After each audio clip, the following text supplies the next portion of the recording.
ಸೀಮಿತ ಆಗೋಗುತ್ತೆ ನಮ್ಗೆ. ಅವರಿದ್ರು ಅವ್ರ ಕೆಲಸ ಮಾಡಿದ್ರು ಅಂತ. ನಾವು ನಮ್ಗಿರೋ ಸಿಕ್ಕಿರೋ ಜವಾಬ್ದಾರಿ ಯಲ್ಲಪ್ಪ ರೆಡ್ಡಿಗಳ ಆಗ್ಬೋದಾ? ತಮ್ಮ ನಿವೃತ್ತಿಯ ನಂತರ ಕೂಡ ತಮ್ಮ ಪ್ರವೃತ್ತಿನ ಬಿಡದೆ ಇವತ್ತು ಹೇಳ್ತಾರೆ, ಆ ಲೋಕ ಅದಾಲತಲ್ಲಿ ಯಲ್ಲಪ್ಪ ರೆಡ್ಡಿಯವರು ಕೂತಿದ್ದಾರೆ ಅಂತ ಎಲ್ಲರೂ ಎಚ್ಚರಿಕೆಯಿಂದ ಹೋಗ್ತಾರೆ. ಯಲ್ಲಪ್ಪ ರೆಡ್ಡಿಯವರು ಒಂದು ಉದಾಹರಣೆ. ರಿಟೈರ್ ಆದ್ರೂ ಕೂಡ ಟೈರ್ ಆಗದೇ ಇರೋ ವ್ಯಕ್ತಿ. He might have retire but not tyre. ಆದ್ರೆ ಇವತ್ತು ಈ VRS ಬಂದ್ಬಿಟ್ಟು ರಿಟೈರ್ ಆಗಿದ್ದ ಮುಂಚೆನೆ ನಾವು ಟೈರ್ ಆಗಿ ರಿಟೈರ್ ತಗೊಳ್ಳೋ ಸ್ಥಿತಿಗೆ ನಾವು ಬಂದಿದ್ದೀವಿ. ಅಂತ ಒಬ್ರು ಯಲ್ಲಪ್ಪ ರೆಡ್ಡಿಯವರು, ನಾನು ಪ್ರಾಯಶಃ 1.5 ವರ್ಷದ ಹಿಂದೆ ಅವ್ರ ಬಗ್ಗೆ ವಿಜಯ ಕರ್ನಾಟಕದಲ್ಲಿ ಒಂದು ಲೇಖನ ಬಂದೆ. ಇಂಥವರು ನಮ್ಗೆಲ್ಲರೂ ಕೂಡ ಸ್ಫೂರ್ತಿ ಕೊಡಬೇಕು ಅಂತ. ಅದಕ್ಕೆ ನನಗೆ ಸಿಕ್ಕ ಪ್ರತಿಕ್ರಿಯೆ ಬಹಳ ಅಭೂತಪೂರ್ವವಾದ ಪ್ರತಿಕ್ರಿಯೆ.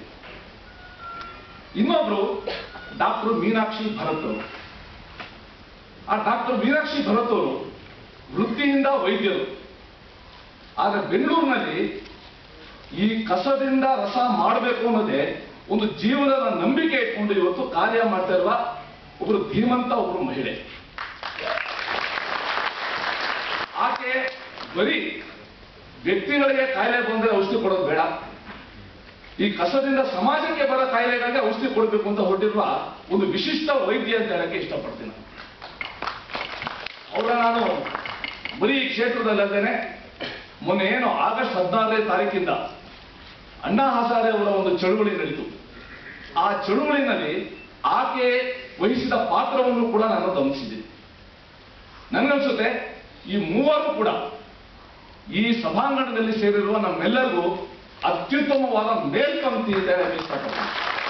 ನಾವು ಇನ್ನೇನು ಮಾಡಬೇಡ, ಆ ಮೇಲ್ಪಂಕ್ತಿಗಳನ್ನ ಅನುಸರಿಸಿ ಅವರು ಯಾವ ಪ್ಯಾಷನ್ ಇಟ್ಕೊಂಡು ಕಾರ್ಯ ಮಾಡಿದ್ದಾರೆ.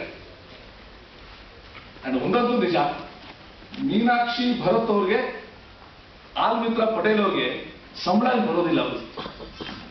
ಅವ್ರಿಗೆ DA ಜಾಸ್ತಿ ಆಗೋದಿಲ್ಲ. 5th 6th ಪೇ ಕಮಿಷನ್ ಇಲ್ಲ ಅವರಿಗೆ. ಆದ್ರೂ ಕೂಡ ಅವರು ಕಾರ್ಯ ಮಾಡ್ತಾ ಇದ್ದಾರೆ. ಇದು ನಮ್ಮ ಜೀವನದ ಒಂದು ಭಾಗ ಅಂತ ತಿಳ್ಕೊಂಡು ಕಾರ್ಯ ಮಾಡ್ತಾ ಇದ್ದಾರೆ. ಇದನ್ನ ನಾವು ಮಾಡಬೇಕು ಅಂತ ನಾನು ಈ ಒಂದು ಸಂದರ್ಭದಲ್ಲಿ ಬಹಳ ಒಂದು ಕಾರ್ಯ ಮಾಡಿರೋ ಅವ್ರನ್ನ ಅಭಿನಂದಿಸ್ತಾ, ನಮ್ಮ ರಾಜ್ಯಕ್ಕೆ ಒಂದು ಹೊಸ ಕಾರ್ಯ ಮಾಡೋಕ್ಕೆ ಸ್ಫೂರ್ತಿ ನೀಡಿದ್ದಾರೆ ಅಂತ ಹೇಳಕ್ಕೆ ಇಷ್ಟಪಡ್ತೀನಿ. ಇವತ್ತು ನಾನು ಆಗ್ಲೇ ಹೇಳ್ದಂಗೆ ಕಸದ ವಿಲೇವಾರಿ ಬಹಳ ಮುಖ್ಯ.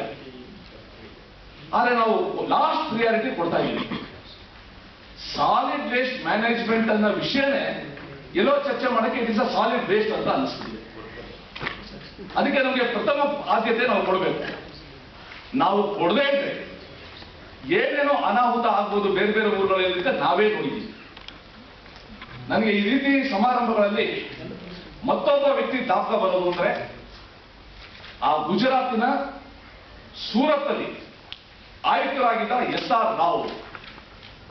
ನನಗನ್ಸುತ್ತೆ SR ರಾವ್ ಅವರು ಗುಜರಾತ್ ಅಲ್ಲಿ ಸೂರತ್ ಅಲ್ಲಿ ಏನ್ ಕಾರ್ಯ ಮಾಡಿದ್ರು ಅದನ್ನ ಆ ಒಂದು ಅಧ್ಯಾಯವನ್ನೇ ನಮ್ಮೆಲ್ಲ ಮುನ್ಸಿಪಲ್ ಕಮಿಷನರ್ಸ್ಗೆ, ಚೀಫ್ ಆಫೀಸರ್ಸ್ಗೆ, ಎನ್ವೈರನ್ಮೆಂಟ್ ಇಂಜಿನಿಯರ್ಸ್ಗೆ ಒಂದು ಅಧ್ಯಾಯವನ್ನಾಗಿ ಮಾಡಬೇಕು ಅಂತ ನನಗೆ ಅನಿಸಿತು. One of the real innovative works that India has seen.